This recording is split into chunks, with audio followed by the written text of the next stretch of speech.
Hello, final part.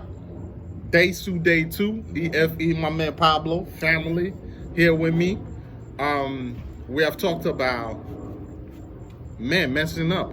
All of us. So, we all gotta take responsibility for it because we're raising kings, we're raising queens.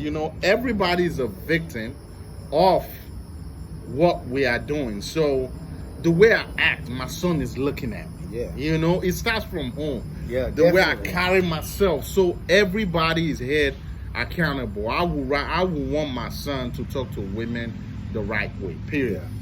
So one of the reasons we started this topic, our girl Ruby Smith, shout out Ruby Smith. If you want to get your credit fixed, y'all holla at her. She doing What's it going big. on? What's going on? Yeah, and she was the one that gave us this topic. Actually, like, do we ever talk about depression in men? Now, we are not doctors. Mm-hmm. We're not anybody in the medical. These are disclosure. Don't sue us. So if all the doctors start hitting us up, like, what y'all know about depression? Well, when she put it on there, Yeah. you responded like, I go through depression every day. Mm-hmm. Oh boy, Rich responded to, I'm going through it right now. Yeah. I did some research before I came here, but I want to ask you this. How bad is depression when it comes to brothers? Oh man, it's definitely bad, man.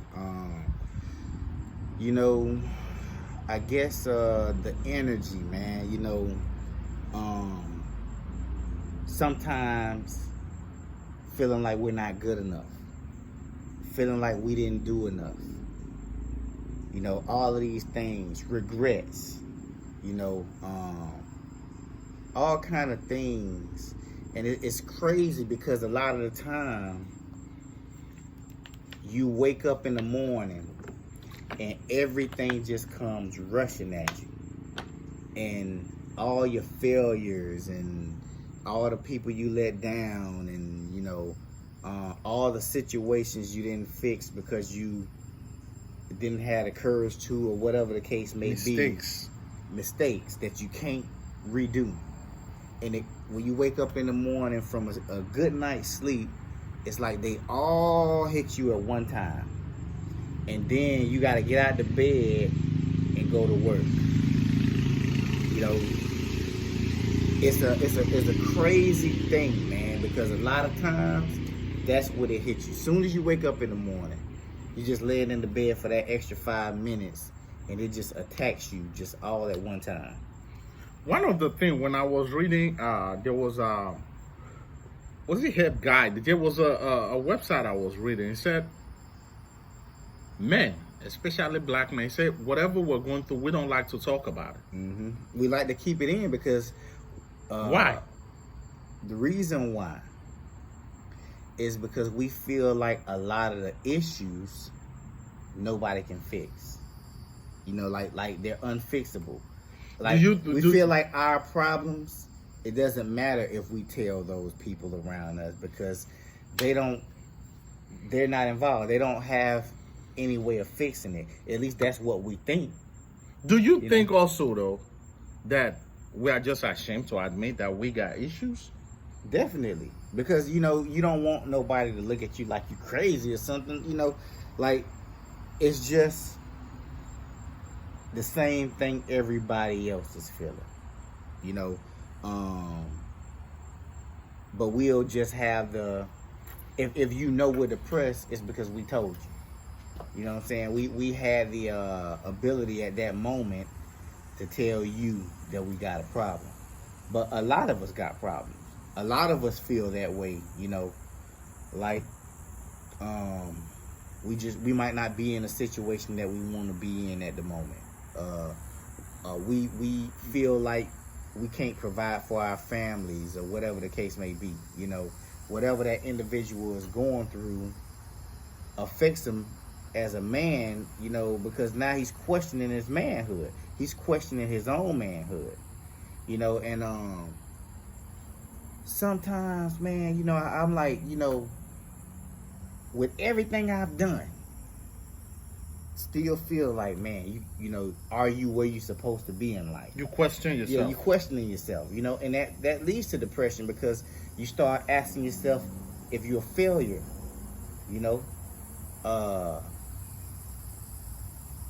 Even after 21 years, retired, all of these different qualifications and all of that, you still wonder if you could have been further. So, for the person that hasn't done much, whatever the situation is, that depression is compounded even more. I got a house, I got cars, I got a good wife. We've been married 10 years. My relationship is successful, but that still doesn't stop a person from having those depressive moments. What if moment? Exactly. You know, we all have gone through. You know, I found out about mine. I don't know if you ever did this in the military, where they give you a piece of paper, you push that paper, different colors show up. I don't know if you did it, but I did it on mine. That's when I know about depression. Like when it's dark. I know what you're talking about. That's when you know you are really depressed. Yeah. And most of the time, I think for a lot of us, we just adapt to it. Yeah. We accept it. And it is the worst thing we can do. One of the things that I read in that when I was reading the outlet, it said not having people to talk to.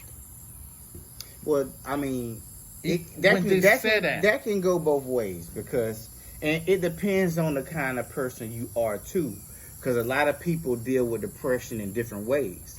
Some people want to just be alone and just keep everything to themselves. But is that deadly internally? Yeah, it's internally, but you got other people who are going through depression. And what they like to do is make other people's lives miserable. Those aren't the kind that stay in the house and that stay to themselves. You know, just want to go hide in the closet. You got the other kind that want to go around with that negative energy and make everybody else's life miserable because their life miserable. And some drinks, some start smoking. A lot of things start happening. It was so scary when I really dug into it. Yeah. Now, let me ask you, when it comes to this depression, it's affecting a lot of black men, man. I saw that. I went through it myself. And a lot of my friends, that when we put that stuff on Facebook, we realized a lot of brothers are going through it. One thing for me, though, I really appreciated that part when I said talking to people. Yeah. But one thing, when it comes to talking to people, what I've learned, though, you need pyramid of friends. Yeah. You know, like pyramid in Egypt, that pinnacle is going to be those one or two friends. Yeah. I think a lot of us in the black community, we use the word friends loosely. Yeah. Who is really your friend? We cannot differentiate that. So we don't really have a lot of people we talk to. Now, how do you deal with depression? If you look back at it now, how do you deal with it? With all the stuff going on? Well, me personally, man, I stay busy. You know, even when I wasn't working, when I was taking care of my son, you know, making sure he's straight, I kept busy. Even if it was around the house, you know what I'm saying? I kept busy. I still had a schedule, you know, and I got friends that I go kick it with. You know, we drink, smoke cigars, you know. Yeah, we talked about so that. So you gotta have that a habit that is not a dangerous habit. Exactly. But not even discussing habits, but having those friends you can go talk to and that you can have an outlet. You know what I'm saying? Instead of holding it in until it explodes. It just explodes. You know, we have a lot, and it's so scary now when you have young men that are killing themselves because of this whole depression and stuff like that. This guy invited me to do these 20 push-ups now, or 22 push-ups for our veterans who are going through depression, which this one we understand because of what they are going through. You see, for me, I went through a journey, man. One thing that I never did before that I started doing, and it works for me, is meditation. Mm-hmm. I don't know. A friend of mine asked me, like, so how do you deal with depression, with all this situation? I'm like, meditation. Sunlight too, man.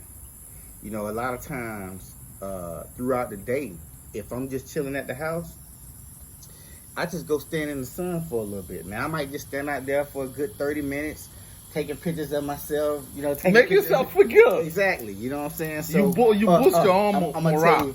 I'm going to tell you one of the number one things that I do when I'm either feeling sick or when I'm feeling down and out. Go get me a haircut. Because how you look plays a large part in how you're going to feel. When you looking scruffy and hair all over your head and you just look rough, then that'll take part in you feeling rough. But if you start feeling that flu coming on and, you know, start feeling down and out, you go get you a haircut, you look in the mirror like, damn, I look good. You know what I'm saying? That a lot of that, man, a lot of times, I'm telling you, as soon as I go get that haircut, get everything trimmed up, I immediately start feeling better. I hope a lot of you, whatever you're doing that helps with depression, I would love for people to leave their comment. Just shoot it out there. This is what I do for my depression. This is, this era of COVID-19. For me, when I was talking about meditation, I never did it before. Now, I do it so much. It's a part of me. Yeah. It's like I found me. And someone asked me one day, like, how do y'all do that? Like, you sit there in one place. One secret that I learned with meditation, though, some people have their sanctuary where they go. Location is everything. That for me, that's it for meditation. Your location. There are some people that can sit right here now, and they can find their inner self. Yeah. There are some people, they can listen to music and they find their inner self. And there are some people that will kneel down and just close their eyes. So, someone like me, I gotta go out to the beach. You know what I mean? Just somewhere to free your mind. I be noticing, like, you'll post a lot of pictures with you on the beach. And when I go there first thing in the morning just to stay away from distraction. That's discipline. That's for me. So we're asking each and every one of you, depression is a big problem with brothers, with men. If you guys can send us different things you're doing to help. I might need it. I might use it. You might use it. We all might use it. And hopefully it's something we can post for people to see. And because a lot of brothers that are going through depression, what I notice, when they are going through it, they are adding other habits like drinking, sleeping around, doing drugs. Meanwhile, the main issue was that depression. They never fixed it. They just started adding more habits to it. So we are hoping that if whatever it is, talk to someone. Make sure you have someone to talk to. Definitely. Who else? What do you think? Like I say, have somebody to talk to. Have your little friends that you kick it with. Get some sunlight, man, because when you in that dark house, in that dark place, just a change in environment, just a change of the atmosphere make you feel better, man. Go drive around. And go get you a haircut. I'm telling you, man, that works. Like when I'm down and out, man, and I look in the mirror, I'm like, man, I'm gonna get me a haircut today. I get up out that chair or I cut my own hair. But immediately I start feeling better.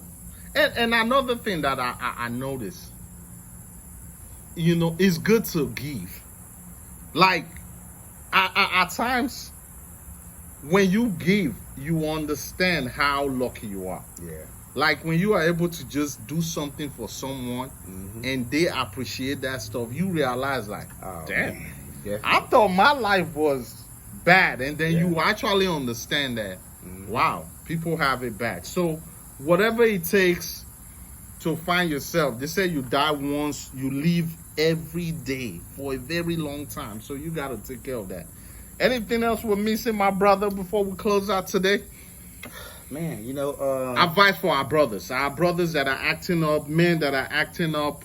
You know, what can we do to fix this complaint from our women? like I say, brothers need to be better.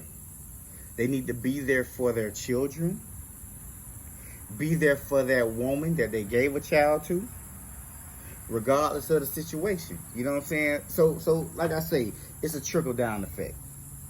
You know, when a little girl grew up in a situation where a man wasn't around, that automatically trickles down to her. You know what I'm saying? Well, you know, my mama kicked my dad out, you know. I don't need a man. But like I say, the men gotta stick around.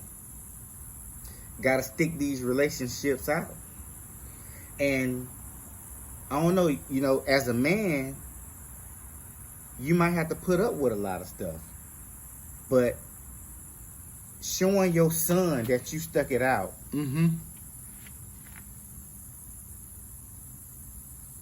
you're going to be an example to him. You're going to be an example to your child to look up to. And when your son is in that situation, he's going to say, you know what, my daddy stuck it out. Now, if it's a situation where you ain't sticking it out, where you ain't there, and your son is forced to only be with his mother, then he's going to grow up and be that person saying, well, shit, my daddy left my mama. You know, it's an ongoing cycle. Sometimes you might just have to sacrifice yourself, player. Yeah. You might have to stick it out just so you can be the example for your child. Period. Don't get me wrong. I'm not telling you to stay for anything, because some stuff just ain't forgivable. So, other than that situation, you know, she nags some, or you know, whatever the case may be, because a lot of times these women are pissed off because of something we actually did. Right. If you didn't establish that you want more than one woman from the jump, then don't do it. Then don't do it. And don't do it. If you want to be in a relationship, where there's multiple women involved, let your old lady know. Do that. Let her know. Let her make the decision. Facts. Let her make the decision. And bruh, look, she might say no. Or she might say yes. But she might say yes. And you know what, though? Another thing you said that I just... She might say no, then come back and say yeah.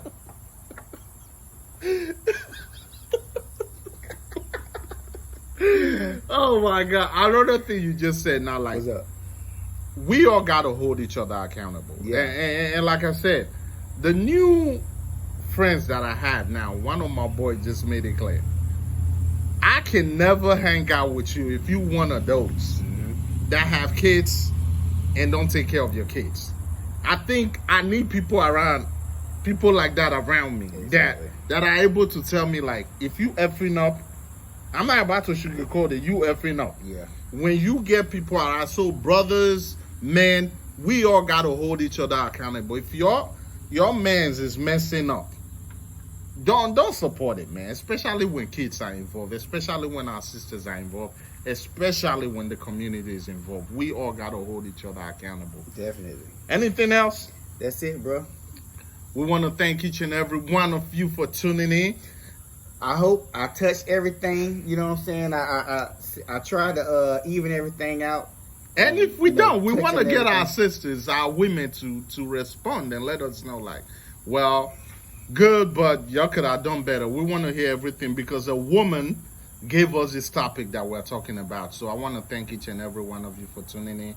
And thank you for subscribing. It's getting late, so we're going to send y'all a shout out next topic. Man, we're going to do religion or what? Hey, we're going to get to it. Did you watch the video I sent you today? I want the video. I want the video. It's and shout out to Dolly, man. This week was his birthday. He sent me a script that I actually read about the CIA and religion. That was an interesting thing. So we're working on religion. We definitely will be talking about that. Yeah. And we'll be coming back maybe next week. We don't know what we're going to talk about yet. We might get something back. I want to thank each and every one of you for tuning in. Subscribe to Days Today 2 on Facebook, on YouTube. Anything else we're missing, bro? That's it, bro. Fam, appreciate y'all, man. All right, good Y'all night. have a good one. Good night.